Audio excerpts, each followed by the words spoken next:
14 जनवरी 2025 बाबा के महावाक्य हैं, मीठे बच्चे, तुम्हारी नज़र शरीरों पर नहीं जानी चाहिए। अपने को आत्मा समझो, शरीरों को मत देखो। प्रश्न, हर एक ब्राह्मण बच्चे को विशेष किन दो बातों पर ध्यान देना है? उत्तर है, पहला पढ़ाई पर और दूसरा दैवी गुणों पर। कई बच्चों में क्रोध का अंश भी नहीं है। कोई तो क्रोध में आकर बहुत लड़ते हैं। बच्चों को ख्याल करना चाहिए कि हमको दैवी गुण धारण करके देवता बनना है। कभी गुस्से में आकर बातचीत नहीं करनी चाहिए। बाबा कहते, किसी बच्चे में क्रोध है तो वह भूतनाथिनी है। ऐसे भूत वालों से तुम्हें बात भी नहीं करनी है। गीत है, तकदीर जगाकर आई हूँ। ओम शांति। बच्चों ने गीत सुना और कोई भी सत्संग में कभी रिकॉर्ड पर नहीं समझाते हैं। वहाँ शास्त्र सुनाते हैं। जैसे गुरुद्वारे में ग्रंथों का 2 वचन निकालते हैं, फिर कथा करने वाला बैठ उनका विस्तार करते हैं। रिकॉर्ड पर कोई समझाए, यह कहाँ होता नहीं है। अब बाप समझाते हैं कि यह सब गीत है भक्ति मार्ग के।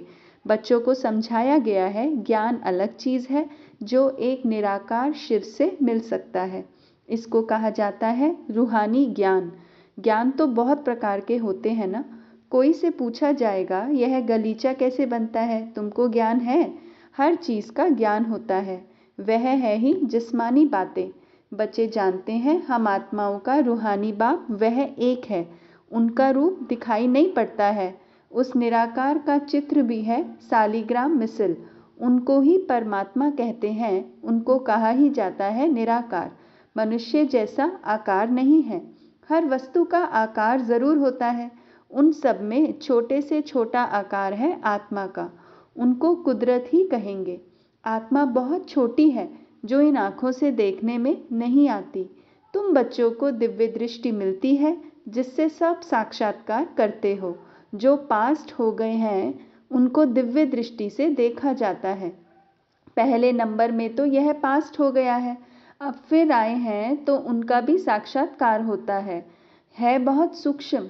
इससे समझ सकते हैं शिवाय परमपिता परमात्मा के आत्मा का ज्ञान कोई दे नहीं सकता। मनुष्य आत्मा को यथार्थ रीति नहीं जानते, वैसे परमात्मा को भी यथार्थ रीति नहीं जान सकते। दुनिया में मनुष्यों की अनेक मत है। कोई कहते आत्मा परमात्मा में लीन हो जाती, कोई क्या कहते। अभी तुम बच्चों ने जाना है, सो भी नंबरवार पुरुषार्थ अनुसार सबकी बुद्धि में एक रस तो बैठ नहीं सकता। घड़ी घड़ी बुद्धि में भी बिठाना होता है। हम आत्मा है, आत्मा को ही 84 जन्मों का पाठ बजाना है। अब बाप कहते हैं अपने को आत्मा समझ मुझ परमपिता परमात्मा को जानो और याद करो। बाप कहते हैं मैं इनमें प्रवेश कर तुम बच्चों को नॉलेज देता हूँ। तुम बच्चे अपने को आत्मा नहीं समझते हो, इसलिए तुम्हारी नज़र इस शरीर पर चली जाती है। वास्तव में तुम्हारा इनसे कोई काम नहीं है। सर्व का सद्गति दाता तो वह शिव बाबा है। उनकी मत पर हम सबको सुख देते हैं। इनको भी अहंकार नहीं आता कि हम सबको सुख देते हैं। जो बाप को पूरा याद नहीं करते हैं उनसे अवगुण निकलते नहीं हैं। अपने को आत्मा निश्चय नहीं करते हैं। मनुष्य तो ना आत्मा को ना परमात्मा को जानते हैं। सर्वव्यापी का ज्ञान भी भारतवासियों ने फैलाया है। तुम्हारे में भी जो सर्विसेबल बच्चे हैं वह समझते हैं, बाकी सब इतना नहीं समझते हैं। अगर बाप की पूरी पहचान बच्चों को हो तो बाप को याद करें, अपने में दैवी गुण धारण करें। शिव बाबा तुम बच्चों को समझाते हैं, यह है नई बातें। ब्राह्मण भी ज़रूर चाहिए। प्रजापिता ब्रह्मा की संतान कब होते हैं यह दुनिया में किसको पता नहीं है। ब्राह्मण तो ढेर के ढेर हैं, परंतु वह है कुख वंशावली। वह कोई मुख वंशावली ब्रह्मा की संतान नहीं है। ब्रह्मा की संतान को तो ईश्वर बाप से वर्षा मिलता है। तुमको अब वर्षा मिल रहा है ना। तुम ब्राह्मण अलग हो, वो अलग है। तुम ब्राह्मण होते ही हो संगम पर, वह होते हैं द्वापर कलयुग में। यह संगम युग ब्राह्मण ही अलग है। प्रजापिता ब्रह्मा के ढेर बच्चे हैं। भल हद के बाप को भी ब्रह्मा कहेंगे क्योंकि बच्चे पैदा करते हैं, परंतु वह है जिस्म की बात। यह बाप तो कहेंगे सब आत्माएं हमारे बच्चे हैं। तुम हो मीठे मीठे रूहानी बच्चे, यह किसको समझाना सहज है। शिव बाबा को अपना शरीर नहीं है। शिव जयंती मनाते हैं परंतु उनका शरीर देखने में नहीं आता। बाकी और सबका शरीर है। सब आत्माओं का अपना अपना शरीर है। शरीर का नाम पड़ता है, परमात्मा का अपना शरीर ही नहीं, इसलिए उनको परम आत्मा कहा जाता है। उनकी आत्मा का ही नाम शिव है। वह कभी बदलता नहीं। शरीर बदलते हैं तो नाम भी बदल जाते हैं। शिव बाबा कहते हैं, मैं तो सदैव निराकार परमात्मा ही हूँ। ड्रामा के प्लान अनुसार अभी यह शरीर लिया है। सन्यासियों का भी नाम बदलता है। गुरु का बनते हैं तो नाम बदलता है। तुम्हारे भी नाम बदले थे, परंतु कहाँ तक नाम बदलते रहेंगे। कितने भागंती हो गए। जो उस समय थे उनका नाम रख दिया, अब नाम नहीं रखते हैं। किस पर भी विश्वास नहीं है। माया बहुतों को हरा देती है तो भागंती हो जाते हैं। इसलिए बाबा किसका भी नाम नहीं रखते हैं। किसका रखें किसका ना रखें वह भी ठीक नहीं। कहते तो सब हैं, बाबा हम आपके हो चुके हैं, परंतु यथार्थ रीति हमारे होते थोड़ी हैं। बहुत हैं जो वारिस बनने के राज को भी नहीं जानते हैं। बाबा के पास मिलने आते हैं परंतु वारिस नहीं हैं, विजयमाला में नहीं आ सकते। कोई अच्छे अच्छे बच्चे समझते हैं हम तो वारिस हैं, परंतु बाबा समझते हैं यह वारिस है नहीं। वारिस बनने के लिए भगवान को अपना वारिस बनाना पड़े, यह राज समझाना भी मुश्किल है। बाबा समझाते हैं वारिस किसको कहा जाता है। भगवान को कोई वारिस बनाए तो मिल्कियत देनी पड़े, तो बाप फिर वारिस बनाए। मिल्कियत तो सिवाय गरीबों के कोई साहूकार दे ना सके। माला कितनी थोड़ों की बनती है, यह भी कोई बाबा से पूछे तो बाबा बता सकते हैं तुम वारिस बनने के हकदार हो व नहीं। यह बाबा भी बता सकते हैं। यह कॉमन बात है समझने की। वारिस बनने में भी बहुत अकल चाहिए। देखते हैं लक्ष्मी नारायण विश्व के मालिक थे, परंतु वह मालिकपना कैसे लिया यह कोई नहीं जानते। अभी तुम्हारी एम ऑब्जेक्ट तो सामने है, तुमको यह बनना है। बच्चे भी कहते हैं हम तो सूर्यवंशी लक्ष्मी नारायण बनेंगे, ना कि चंद्रवंशी राम सीता। राम सीता की भी शास्त्रों में निंदा की हुई है, लक्ष्मी नारायण की कभी निंदा नहीं सुनेंगे। शिव बाबा की श्री कृष्ण की भी निंदा है। बाप कहते हैं मैं तुम बच्चों को इतना ऊंचते ऊंच बनाता हूँ, मेरे से भी बच्चे तीखे चले जाते हैं। लक्ष्मी नारायण की भी कोई निंदा नहीं करेंगे। भल श्री कृष्ण की आत्मा तो वही है, परंतु ना जानने कारण निंदा कर दी है। लक्ष्मी नारायण का मंदिर भी बड़ा खुशी से बनाते हैं। वास्तव में बनाना चाहिए राधे कृष्ण का, क्योंकि वह सतो प्रधान है। यह उन्हों की युवा अवस्था है तो उनको सतो कहते हैं। वह छोटे हैं इसलिए सतो प्रधान कहेंगे। छोटा बच्चा महात्मा समान होता है। जैसे छोटे बच्चों को विकारों आदि का पता नहीं रहता, वैसे वहाँ बड़ों को भी पता नहीं रहता कि विकार क्या चीज़ है। यह पांच भूत वहाँ होते ही नहीं, विकारों का जैसे कि पता ही नहीं है। इस समय है ही रात, काम की चेष्टा भी रात को ही होती है। देवताएं हैं दिन में तो काम की चेष्टा होती नहीं, विकार कोई होते नहीं। अभी रात में सब विकारी हैं। तुम जानते हो दिन होते ही हमारे सब विकार चले जाएंगे। पता नहीं रहता कि विकार क्या चीज़ है। यह रावण के विकारी गुण है। यह है विशेष वर्ल्ड। वाइसलेस वर्ल्ड में विकार की कोई बात नहीं होती।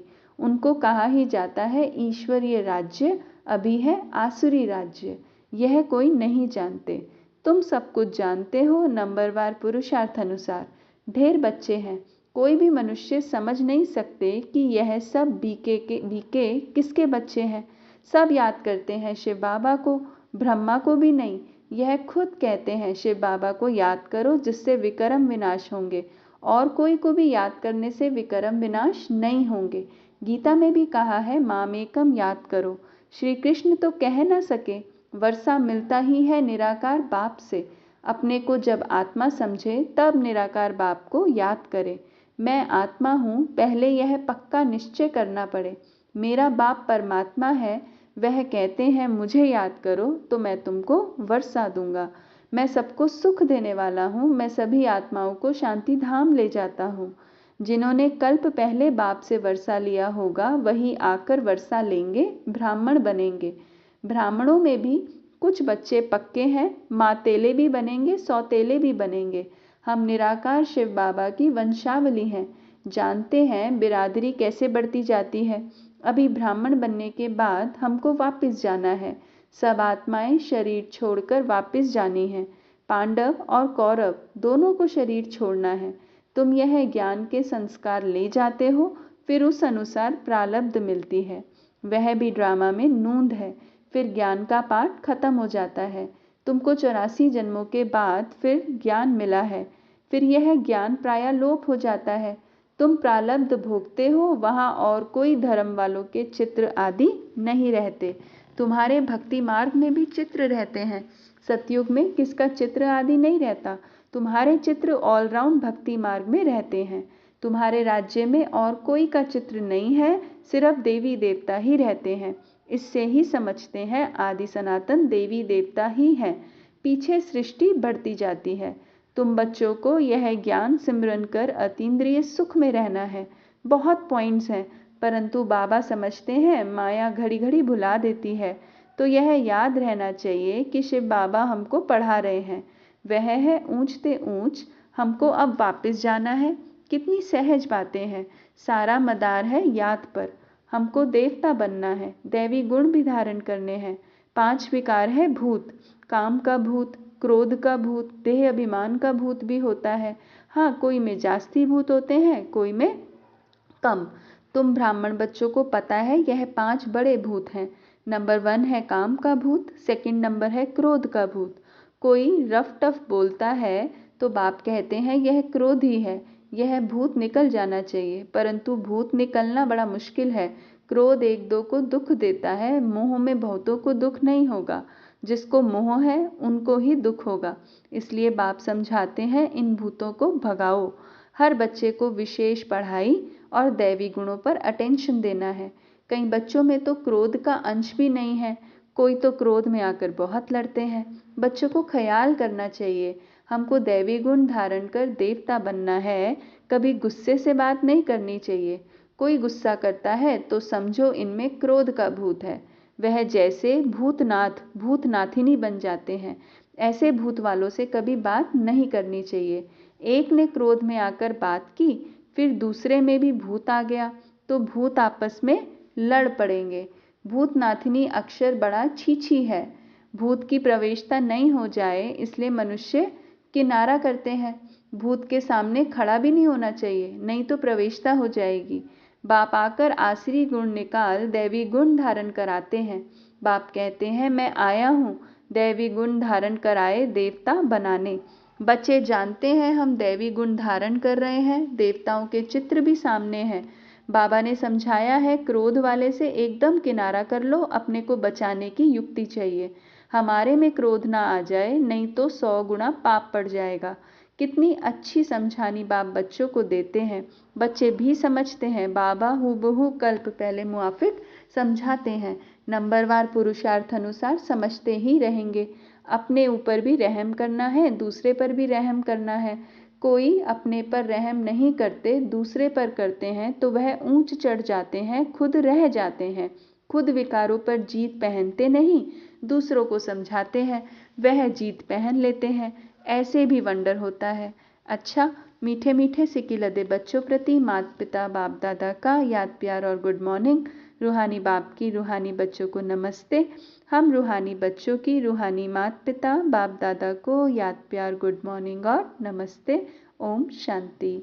धारणा के लिए मुख्य सार, पहला पॉइंट है ज्ञान का सिमरन कर अतीन्द्रिय सुख में रहना है। किसी से भी रफ टफ बातचीत नहीं करनी है। कोई गुस्से से बात करे तो उनसे किनारा कर लेना है। दूसरा है भगवान का वारिस बनने के लिए पहले उन्हें अपना वारिस बनाना है।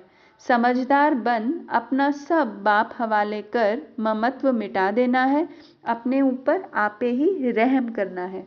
वरदान, साक्षी हो, ऊंची ऊंची स्टेज पर सर्व आत्माओं को साकाश देने वाले बाप समान अव्यक्त फरिश्ता भव।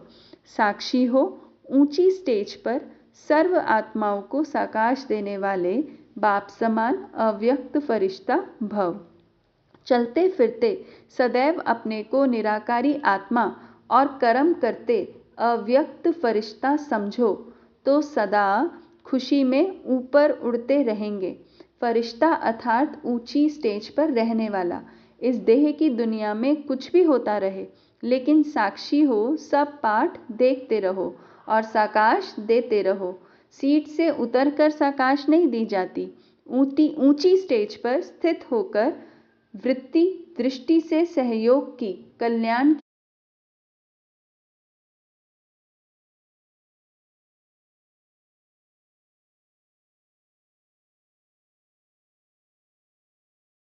की साकाश तो मिक्स होकर नहीं, तब किसी भी प्रकार के वातावरण से सेफ रह बाप समान अव्यक्त फरिश्ता भव के वरदानी बनेंगे। स्लोगन है, याद बल द्वारा दुख को सुख में और अशांति को शांति में परिवर्तन करो। याद बल द्वारा दुख को सुख में और अशांति को शांति में परिवर्तन करो। ओम शांति।